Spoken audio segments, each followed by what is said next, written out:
कई साल पहले एक वसीओ अरीज सल्तनत थी जिसका हुक्मरान बादशाह फाहद था।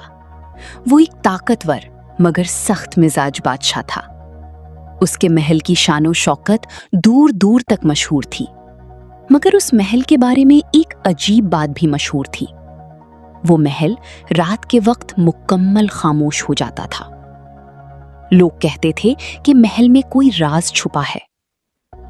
बादशाह फाहद के पास सब कुछ था, दौलत, ताकत, फौज, मगर उसके दिल में सुकून नहीं था।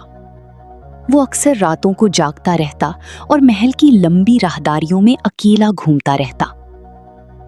एक रात जब वो महल के एक सुनसान हिस्से में पहुंचा तो उसे हल्की सी सरगोशी सुनाई दी। इंसाफ, इंसाफ। बादशाह चौंक गया। उसने इर्द गिर्द देखा मगर कोई नजर ना आया। कौन है? सामने आओ, उसने बुलंद आवाज में कहा, मगर जवाब में सिर्फ खामोशी थी। अगली रात बादशाह ने दोबारा उसी जगह जाने का फैसला किया। इस बार वो ज्यादा मोहतात था। जैसे ही वो वहां पहुंचा, एक बूढ़ा शख्स अचानक उसके सामने आ गया। उसके कपड़े सादा थे मगर आंखों में अजीब चमक थी। तुम कौन हो? बादशाह ने गुस्से से पूछा। बूढ़े ने सुकून से जवाब दिया, मैं वो हूं जो तुम्हें सच दिखाने आया हूं। बादशाह हंस पड़ा। मुझे सच सिखाओगे? मैं इस सल्तनत का बादशाह हूं। बूढ़े ने कहा, बादशाह होना और इंसाफ करना दो अलग बातें हैं। ये सुनकर बादशाह को गुस्सा आया, मगर ना जाने क्यों उसने खुद को रोक लिया। बूढ़े ने कहा, अगर तुम वाकई सच जानना चाहते हो तो मेरे साथ चलो। बादशाह ने कुछ लम्हे सोचा, फिर उसके साथ चल पड़ा। अचानक मंजर बदल गया। बादशाह ने खुद को एक गांव में पाया। वहां गुर्बत, भूख और बेबसी का आलम था। लोग परेशान थे, बच्ची भूखी थी। बादशाह हैरान रह गया, ये मेरी सल्तनत का हिस्सा है? बूढ़े ने कहा, हाँ, मगर तुमने कभी इसे देखा नहीं। बादशाह ने एक शख्स को देखा जो रो रहा था। क्या हुआ? बादशाह ने पूछा। उस शख्स ने कहा, मेरी जमीन मुझसे छीन ली गई और मुझे कोई इंसाफ नहीं मिला। बादशाह का दिल बैठ गया। फिर मंजर बदला।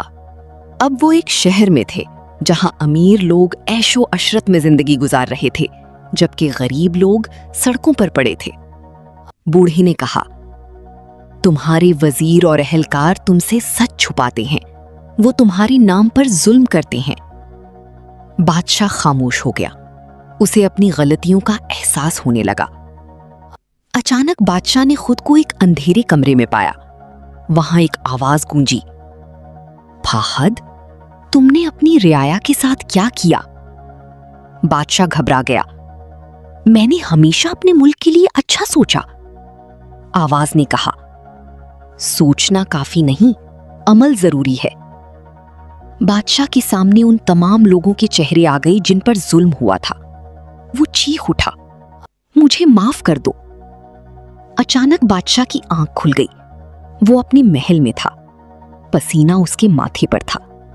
वो फौरन उठा और दरबार बुलाया। बादशाह ने सख्त लहजे में कहा, आज से सब कुछ बदलेगा।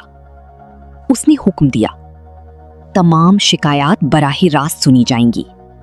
जालिम अहलकारों को फौरन सजा दी जाएगी। गरीबों के लिए इमदादी निजाम बनाया जाएगा। वजीर हैरान और खौफजदा थे। एक नई सुबह। चंद महीनों में सल्तनत बदल गई। जहां पहले जुल्म था वहां अब इंसाफ था। जहां भूख थी वहां खुशहाली आ गई। लोग बादशाह की तारीफ करने लगे। एक रात बादशाह दोबारा उसी जगह गया जहां उसे बूढ़ा शख्स मिला था। तुम कहां हो? उसने पुकारा। बूढ़ा शख्स जाहिर हुआ। बादशाह ने कहा, तुमने मेरी आंखें खोल दी। तुम कौन हो? बूढ़े ने मुस्कुराकर कहा, मैं तुम्हारा जमीर हूं। ये कहकर वो गायब हो गया। कहानी का अंजाम। बादशाह फाहद ने अपनी बाकी जिंदगी इंसाफ और खिदमत में गुजार दी, और उसका महल जो कभी खामोशी के लिए मशहूर था अब लोगों की दुआओं से गूंजता था।